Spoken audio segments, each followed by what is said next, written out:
निशिगंधा प्रचंड घाबरली.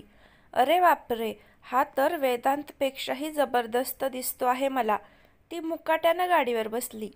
तुषारची कारसुद्धा तिच्या बाजूनेच निघत होती.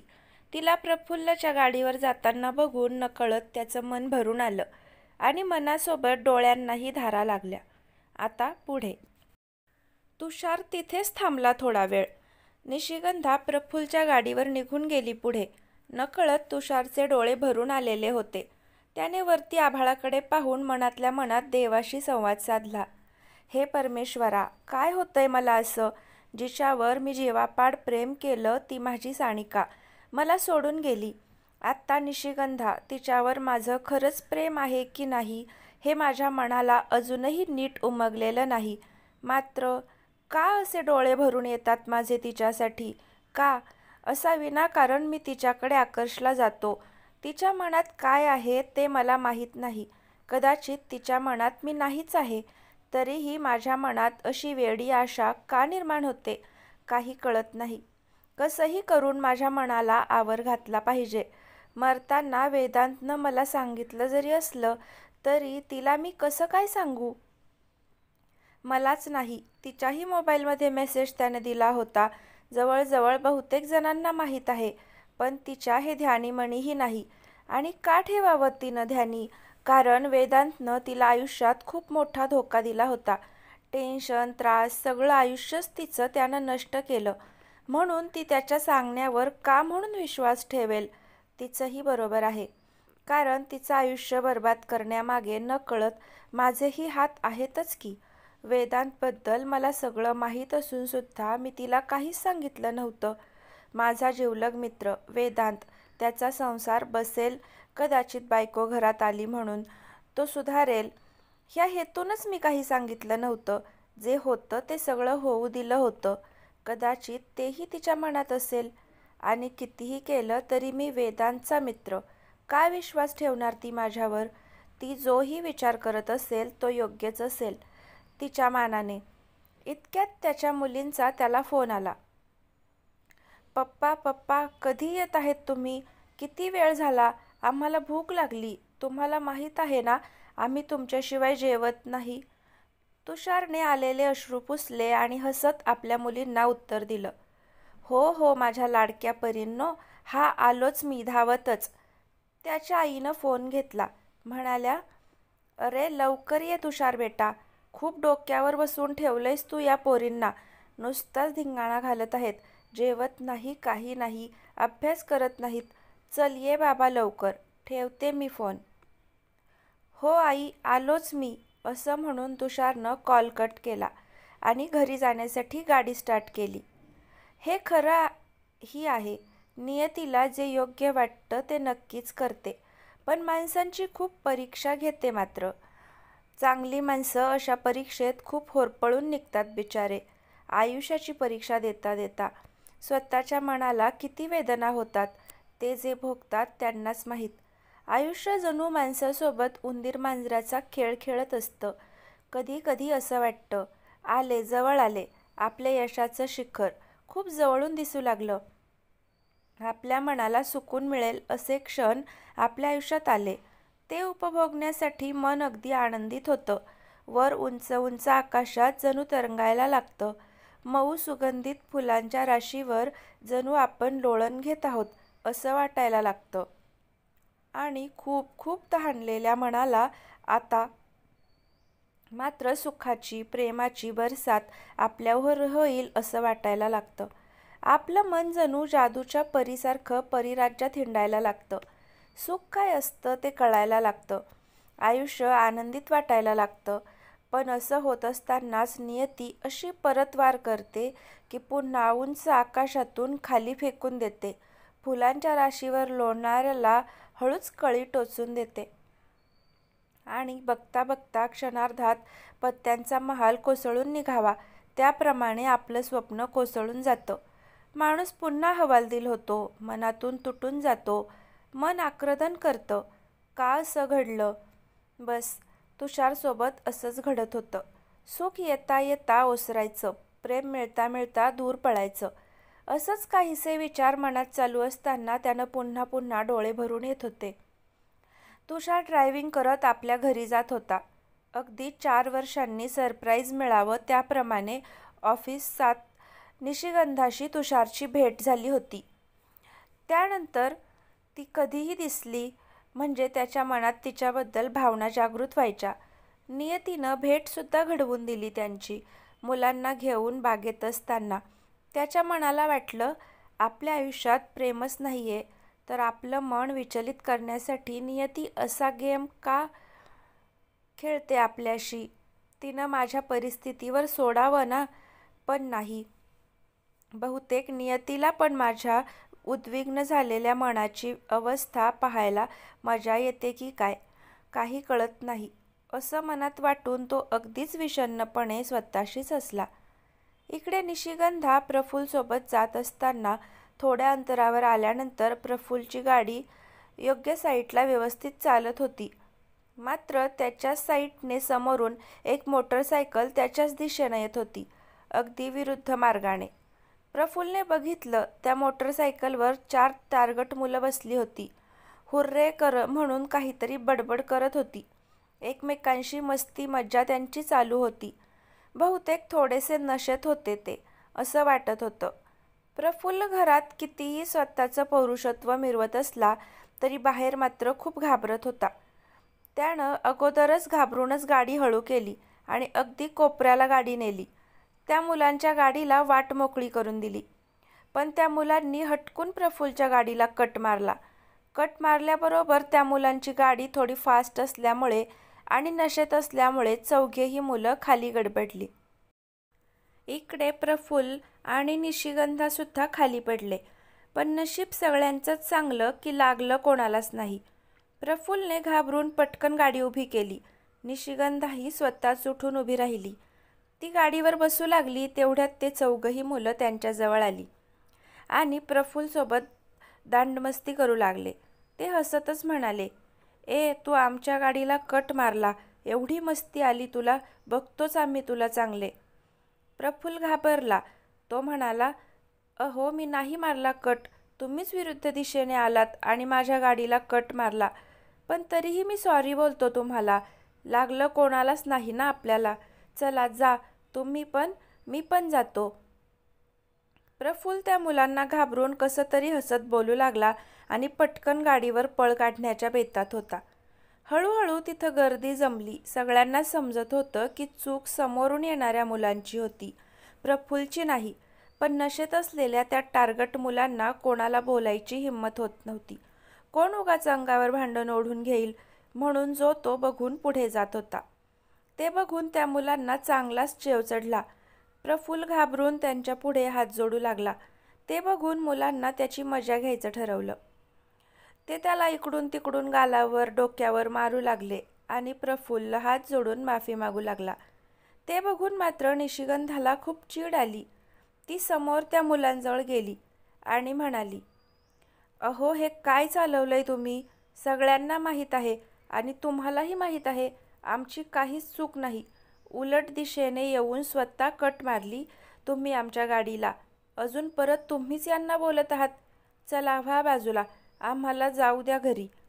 ती प्रफुल्लला म्हणाली, अहो तुमची काहीच चूक नसूनसुद्धा तुम्ही वेड्यासारखं त्या मुलांची माफी का मागत आहेत. तो हळूच तिच्या कानाजवळ म्हणाला, मग काय मार खायला लावते का तू त्यांचा मला.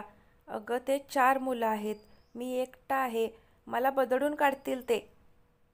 ते ऐकून मात्र निशिगंधाला प्रफुल्लची खूप चीड आली. काय माणूस आहे हा, किती घाबरतो, ती मनातल्या मनात म्हणाली. हे चालत असताना त्या मुलांचं निशिगंधाकडे लक्ष गेलं. त्यांच्यातला एक मुलगा तिच्याजवळ आला आणि अगदी खराब नजरेनं तिच्याकडे बघू लागला. तिचं शरीर न्याहाळू लागला. तो मुलगा प्रफुल्लकडे पाहत म्हणाला, अरे ए फुकण्या, एवढ्या चिकन्या चमेलीला घेऊन कुठं चालला होता मजा करायला. चल सोडतो तुला आम्ही, काही माफी मागू नको, घे तुझी गाडी बस आणि एकटा निघ मात्र. ते परत रंगात येत म्हणाले, यही हमारी सपनों की रानी को यही छोड़ दो. असं म्हणत कॉलर झटकत एक मुलगा तिच्याजवळ आला आणि म्हणाला, सोड त्या लाडूला, माझ्यासारख्या हिरोजवळ ये, ऐश कर, खूप मजा चाखवीन तुला. त्याच्या अशा घाणेरड्या भाषेने तिला संताप चढला. नकळत तिनं त्याला चापट मारण्यासाठी आपला हात उंच केला, मात्र तो गुंड सावधच होता.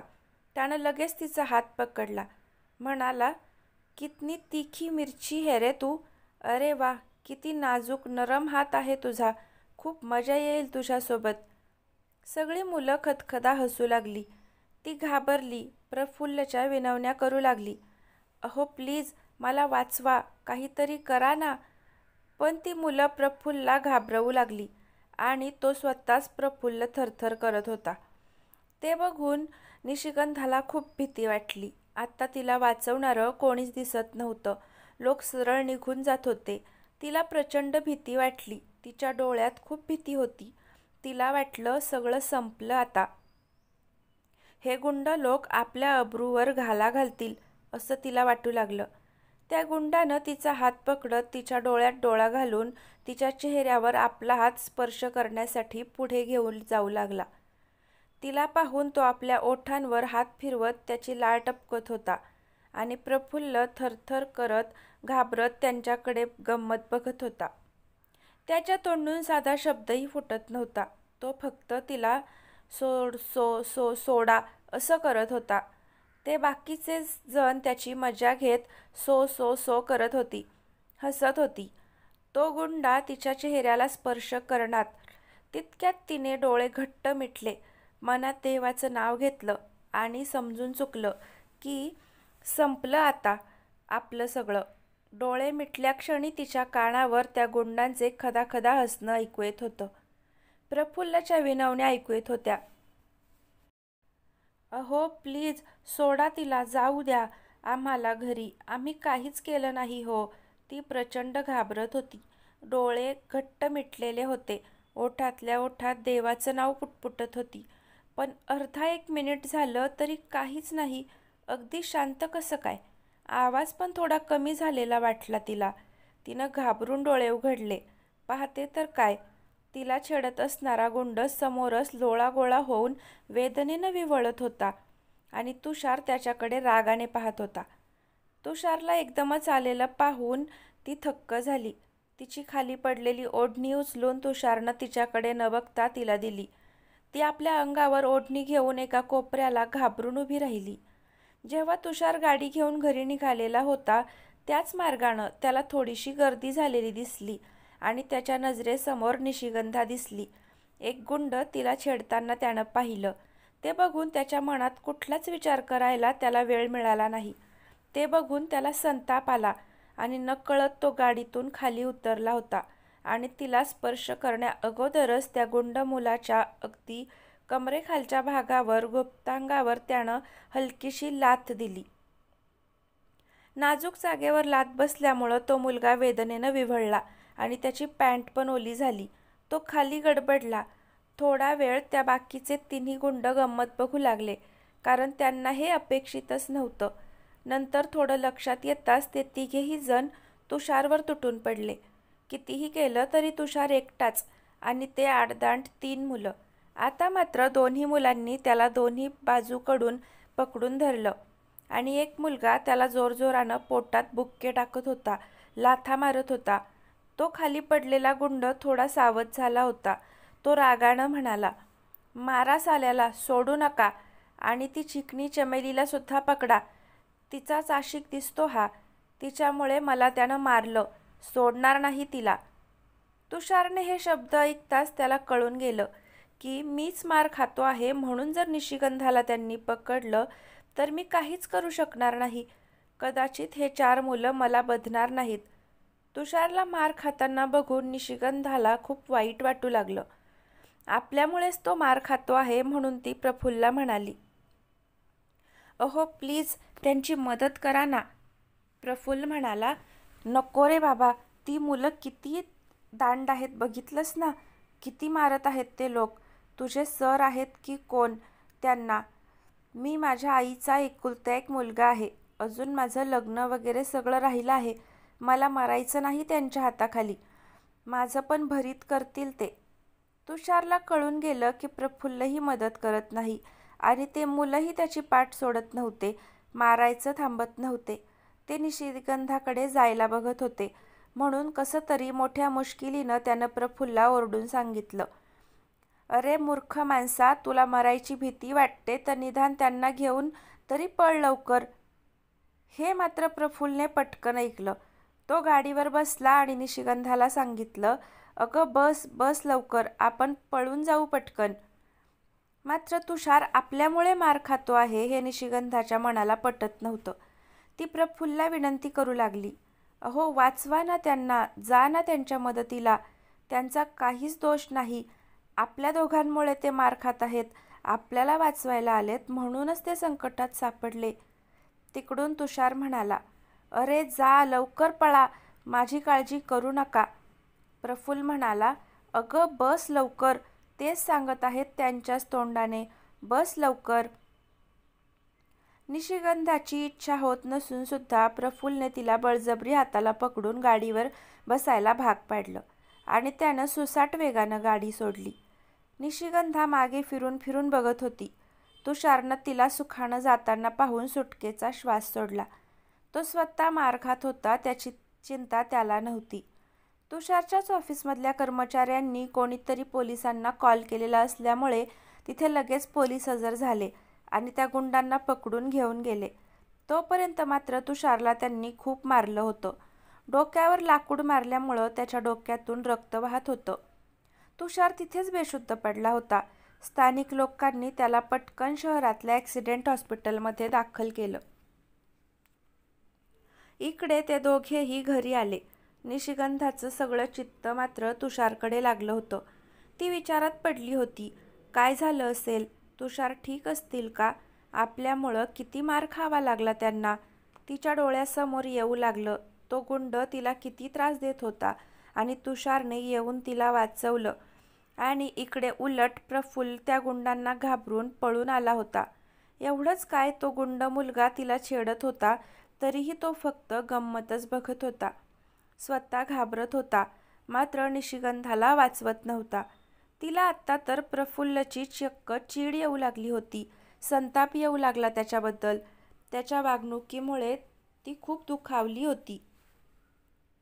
अगोदरपासूनच जे लोक स्त्रियांचा सन्मान करत नाही, स्वतःपेक्षा कमी समजतात, त्यांना आदराने वागवत नाही, अशा लोकांची निशिगंधाला खूप चीड होती. आणि तिच्या नशिबात तसाच नवरा तिला मिळाला होता वेदांतच्या रूपात. आणि आत्ताही प्रफुल्लचं वागणं तिला बिलकुल आवडत नव्हतं. त्याच्या वागणुकीतून त्याची स्वार्थी वृत्ती दिसून आली होती. आणि भाऊ बहिणीला का समजत नाही, अशा मूर्ख माणसाशी माझं लग्न लावू पाहत आहेत, याचं तिला खूप वाईट वाटत होतं. ते घरी आले. नंतर अगदी थोड्या वेळात नितीन दादाही आले होते. तेव्हा वहिनीनं प्रफुल्लसाठी, तिच्यासाठी आणि नितीन दादासाठी चहा बनवला होता. ते सगळे चहा पित असताना निशिगंधा मात्र विचारात गुंतली होती. तिचा चहासुद्धा थंड होत होता. तिचं सगळं चित्त तुषारकडे लागलं होतं. तुषार ठीक असेल ना, काही झालं तर नसेल ना. तिच्याकडे बघून नितीन दादा म्हणाला, अरे निशी, काय झालं तुला, कुठल्या विचारात हरवली. आम्ही सगळे गप्पा करत आहोत आणि तू मात्र जशी इथे नाहीच. प्रफुल्लला सगळं कळून गेलं की ही तुषारचाच विचार करत आहे. प्रफुल्लने तिच्या हाताला स्पर्श करून धीर देण्याचा प्रयत्न करत तिच्याकडे बघितलं आणि डोळ्यांनी आश्वासन देण्याचा प्रयत्न करत म्हणाला की डोंट वरी निशू, संकट आलं होतं तुझ्यावर, पण मी तुझ्यासोबत होतो म्हणून टळलं ना. जाऊ दे, जास्त विचार करू नकोस. बघ किती योगायोग आहे ना, काल आपलं थोडंसं भांडण झालं, त्यामुळे तू सकाळी एकटी ऑफिसला गेलीस. त्या गुंडांनी बरोबर वेळ साधला होता तुझ्यावर. इकडून एकटी गेली ते त्यांनी बघितलं असेल, म्हणून तिकडूनही तू एकटीच येणार असं त्यांना अपेक्षित होतं. पण तुझ्यासोबत मला बघून ते हैराण झाले, म्हणून ते तुला त्रास द्यायला लागले होते. बरं झालं मामा, आत्या, मोका साधून मी निशूला पटकन गाडीत बसवलं आणि घरी आणलं. मीच तिला सांगितलं होतं की जाऊ दे, आत्याला मामाला काही सांगू नको, उगाच टेन्शन येईल. ते पण तिचं टेन्शन करत बसली उगाच, म्हणून मला सांगावं लागलं. प्रफुल्लने पूर्ण बाजी पलटवून टाकली होती. अगदी सभ्यतेने तो आपल्या आत्याला आणि फुवाला असं सांगत होता की माझ्यामुळे निशिगंधा वाचली, मी तिची किती काळजी घेतो वगैरे. त्याचं हे सगळं नाटक ऐकून निशिगंधा तर अगदी चाटच पडली. त्याच्यावर संताप तर होताच, पण हे स्वतःचं गुणगान स्वतः गाताना बघून आणि तेही सगळं खोटं खोटं, आता तर तिला प्रचंड राग आला. तिनं पटकन त्याच्या हातातून आपला हात ओढून घेतला. ती तडक तिच्या रूममध्ये निघून गेली. ते बघून तिची वहिनी म्हणाली, बघा, बिचाऱ्यानं तिला सही सलामत घरी आणलं तरीसुद्धा किती अक्कड आहे तिला. त्याचा स्पर्शसुद्धा तिला सहन होत नाहीये. एवढी नखरा करते तरी बिचारा माझा भाचा किती ऐकून घेतो तिचं. आणि मी सांगून ठेवते तुम्हाला, वहिनी तिच्या नवऱ्याला नितीन दादाला म्हणाली आणि प्रफुल्लकडे बघत म्हणाली, बरं झालं प्रफुल्ल तू सांगितलं. ही घटना ऐकून तर मला आता भीतीच वाटायला लागली. ती बाहेर कामाला जाते म्हणून बहुतेक सगळ्याच लोकांना हळूहळू कळू लागलं की ही बाई विधवा आहे, हिला नवरा नाही, आपल्याला कोणी काही करणार नाही म्हणून ते तिला एकटीला बघून छेडण्याचा प्रोग्रॅम करत होते. जर काही झालं असतं तर आपल्याला तोंड दाखवायला समाजात जागा राहिली नसती. बरं झालं बिचारा प्रफुल्ल तिला घेऊन आला लवकर. वहिनी परत नितीनदादाला म्हणाली, अहो आता तरी लवकर लग्नाचा विचार करा, नाहीतर घेण्याचं देणं पडेल. घरात जवान मुलगी म्हणजे अगदी खूप डोक्याला ताप असतो. माझी वहिनी अगोदरच कालपासून निशिगंधाच्या वागण्यानं राग पकडून बसली होती, पण आपल्या मुलाच्या हट्टापुढे तिचं काही चालणार नाही. प्रफुल्ल पण तिला समजावेल, मी पण वहिनीला समजावते आणि कसंही करून उद्या किंवा परवा साखरपुड्याचं उरकून टाकू आणि 8-10 दिवसात लग्न करून टाकू. नितीन दादा म्हणाला, अगं तिचंही मत घेऊ दे थोडं, तिचीही समजूत घालावी लागेल. असं कसं चालेल? लग्न तिचं आहे, तिच्या मनाविरुद्ध करून कसं चालेल? वहिनी रागातच म्हणली, जा घ्या तिचं मत. एवढे गुंड मागे लागायला लागले तिचे तरी अजून ती सांगेल तसंच करत राहा. मी मात्र हे असं सहन करणार नाही. एक तर तिचं लग्न प्रफुल्लशी करा, नाहीतर मी जीवाचं काहीही वाईट बरं करून घेऊ, सांगून ठेवते. असं म्हणून रागातच वहिनी बेडरूममध्ये जाऊन झोपली. भावाला मात्र आता टेन्शन आलं होतं. त्यालाही आपली बहीण प्रफुल्ला द्यावी अशी इच्छा नव्हती, कारण निशिगंधाला तो आवडत नाही. यावरून तिच्या मनाविरुद्ध कसं करायचं हेही त्याला समजत नव्हतं. आणि बायकोच्या माहेरचे लोक थोडे स्वार्थी आहेत हे त्याला अगोदरपासून माहीतच होतं. आपल्या बहिणीचं आयुष्य अजून पुन्हा नरकात घालावं अशी त्याची इच्छा बिलकुल नव्हती. पण बायको पण तेवढीच प्रिय होती. तिच्या धमकीचे नितीनदादा घाबरून गेला होता. पण नेमकं झालं तरी काय ह्या दोघांसोबत नीट अजूनही त्यांना समजलं नव्हतं. म्हणून नितीनदादानं मोका साधून निशिगंधासोबत सविस्तर बोलायचं ठरवलं. इकडे निशिगंधा तिच्या रूममध्ये आली, पण तिला झोप येत नव्हती.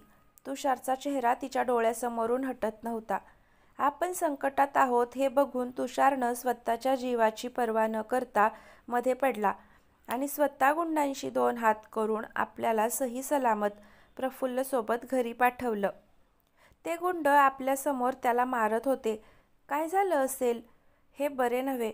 आपण खूप स्वार्थीपणा केला. त्याला गुंडांच्या तावडीत सोडून तसंच घरी सुखरूप आलोत.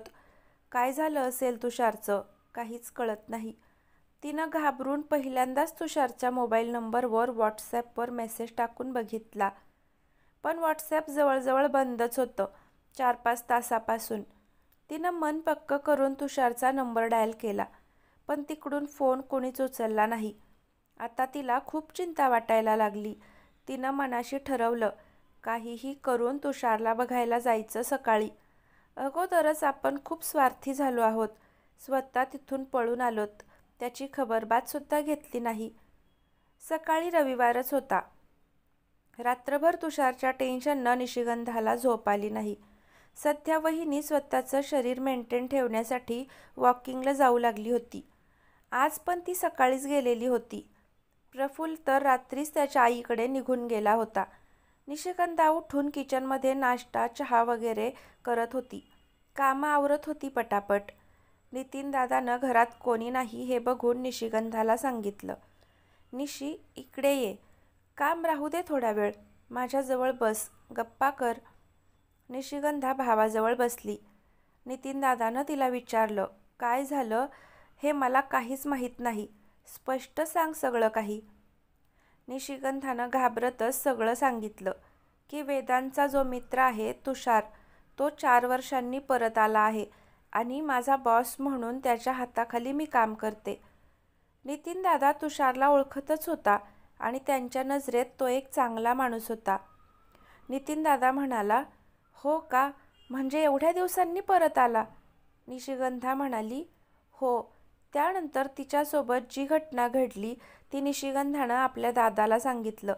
पुढे हेही सांगितलं की तुषारनेच मला वाचवलं आणि स्वतः गुंडांच्या ताब्यात मार खात बसला. प्रफुल्ल मला घेऊन घरी सुखरूप जायला सांगितलं. नितीन दादा म्हणाला, ज्या माणसानं तुझ्यासाठी स्वतःची पर्वा न करता गुंडांच्या हातचा मार खाल्ला, त्याचं जर काही बरं वाईट झालं तर?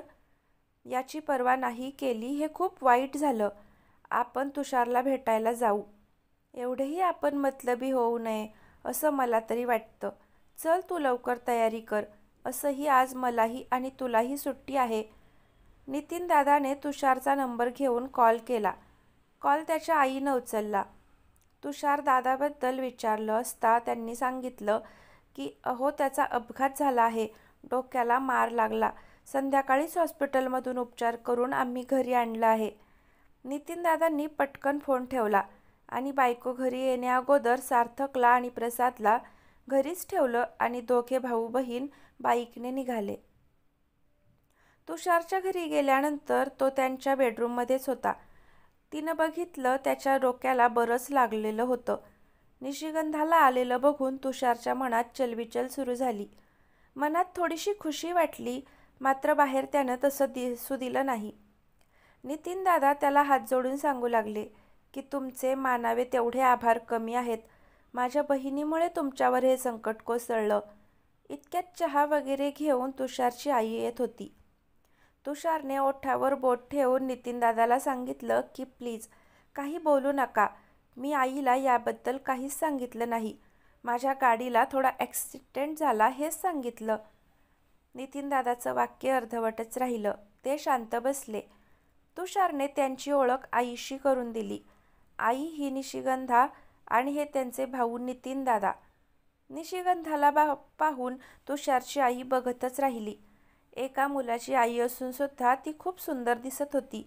तिनं साडी नेसली होती, कपाळावर चॉकलेटी टिकली लावली होती, चेहरा अगदी नाजूक, स्मूथ, गोरापान, गुलाब पाकळ्यांसारख्या ओठांचा रंग, डोळे अगदी शर्मिले. तुषारची आई तिच्याकडे टक लावून बघतच राहिली.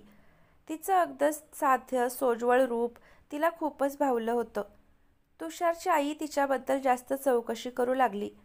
तुषारला वाटलं यांना काय वाटेल, म्हणून त्यानं आईला डोळ्यांनीच इशारा केला की गप्प बस. आई शांत झाली. निशिगंधा तुषारसोबत खाली मान घालून मोजकच बोलली आणि काळजी घ्या वगैरे सांगून दोघे भाऊ बहीण लगेच घरी आले. त्यानंतर 8 दिवस तुषारनं सुट्टीच घेतली होती, तो पूर्ण बरा होईपर्यंत. इकडे मात्र निशिगंधा नेहमीप्रमाणे ऑफिसला येऊ लागली होती. वहिनीचा संताप मिटेपर्यंत दोघे भाऊ बहिणींनी अगदी गप्प राहायचं ठरवलं होतं. दररोज प्रफुल्ल तिला घ्यायला यायचा, सोडायला यायचा. तो तिच्याशी खूप बोलायचा प्रयत्न करायचा. ती मात्र मोजकच बोलायची त्याच्याशी. बोलायला इंटरेस्ट दाखवायची नाही. इकडे तुषार आता बरा झाला होता. तोही नेहमीप्रमाणे ऑफिसला जाऊ लागला. तुषार आणि निशिगंधा ऑफिसात सुद्धा आता सहसा बोलायचे नाहीत, पण मात्र एकमेकांना चोरून बघायचे. हळूहळू दोघेही मनातल्या मनात एकमेकांना लाईक करू लागले होते. रखरखीत उन्हाळ्यातली ती सांजवेळ होती. सूर्य पश्चिमेला जाऊन हळूहळू निस्तेज होऊ लागला होता. आता त्याचा एक लाल भडक नारंगी रंगाचा एक आकर्षक गोळा दिसू लागला होता. सांजवेळची उन्हं जरा कमी झाली होती, तरीही उन्हाळ्यातली ती धगधगणारी धग अंगाला बोचत होती. काय माहीत, पण आज जास्तच अंगाची लाही लाही होत होती. घामाने ओलेचिंब झाले होते अंग.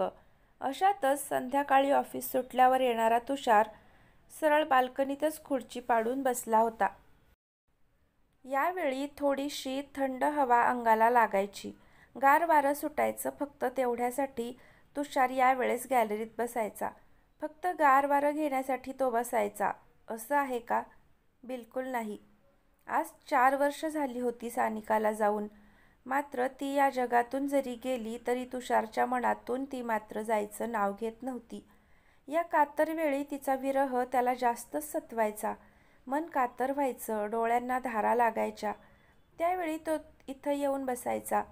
आईला सांगायचा की संध्याकाळचं मस्त वारं सुटलंय ग, बसतो गॅलरीत थोडा वेळ. आणि इथं आल्यावर मात्र डोळ्यातल्या अश्रूंना मुक्तपणे वाहण्याची मुभा द्यायचा.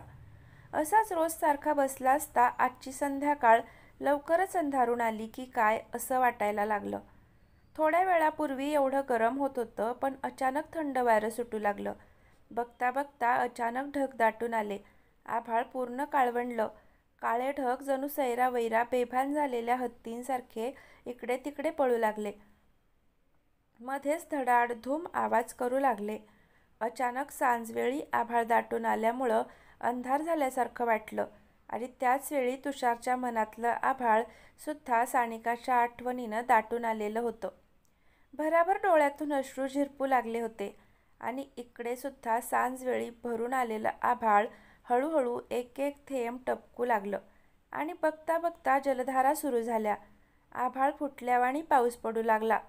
तुषारच्या चेहऱ्यावर हास्य उमटलं, कारण त्याला ती अशाच पावसात भिजताना आठवली.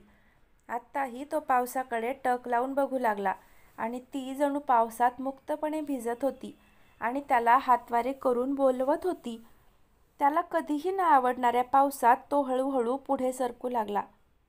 तुषार बेटा. अचानक त्याला मागून आईने आरोळी मारली. तो तिथेच थांबला. तो भानावर आला होता. त्याचे डोळे अश्रूंनी गच्च भरलेले होते.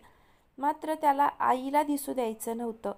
जणू काही झालंच नाही अशा आविर्भावात तो पटकन पावसात गेला आणि हात पसरून, हुई आई, मला पावसात भिजायचंय, खूप गरम होतंय ग अंगाला, सगळ्या घामोळ्या झाल्या बघ, किती मस्त वाटतंय थंडगार.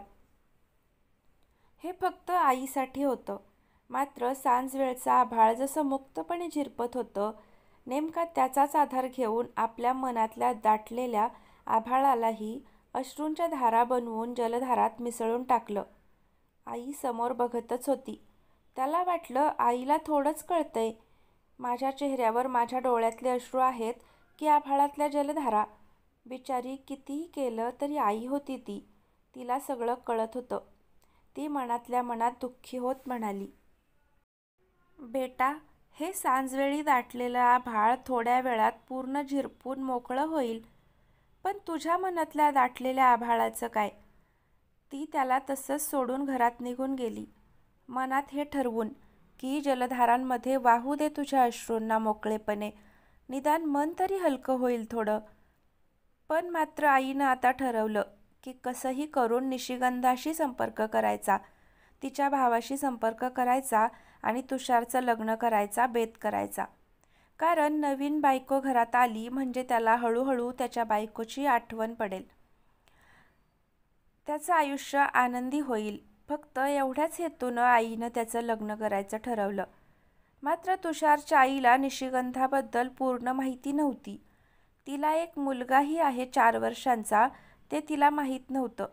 कारण तिनं जेव्हा तिला पाहिलं होतं तेव्हा अगदी अविवाहित मुलगीसारखी ती दिसत होती. तुषारची आई मनात विचार करत होती, आपल्या 2 मुलींच्या बापाला तिचा भाऊ मुलगी देणार का? पण लगेच मनात म्हणायची, का नाही देणार? तो खूप मोठ्या नोकरीला आहे, अगदी स्मार्ट आहे, कमीत कमी आपण विचारून तर बघू. पण अगोदरच तुषारला विचारू, नाही तर तो रागावेल उगाच, असं म्हणून आईनं मन पक्क केलं. तर मित्रमैत्रिणींनो, या कथेचा उर्वरित भाग आपल्याला उद्या पाहायला मिळेल. कथा कशी वाटते ते कमेंट करून सांगा. आवडली तर लाईक करा आणि चॅनलला सबस्क्राईब करायला विसरू नका. धन्यवाद.